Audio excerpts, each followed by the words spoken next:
Magandang pahingaan natin na idol sa punong kahoy yung malaki. Yan. Lakas ang hangin.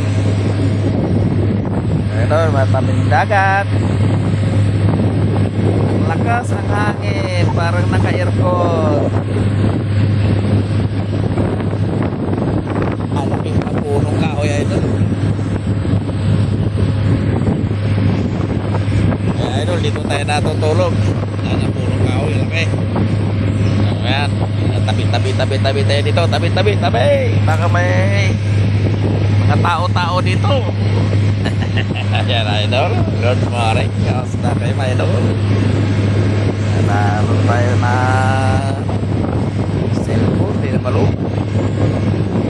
Yan, si idol nyo ay nagpapahinga sa punong kahoy, malaki. Hindi naman to aya idol, parang ano siya, kahoy na hindi ko alam mga anong pangalan nito. Haba yan idol.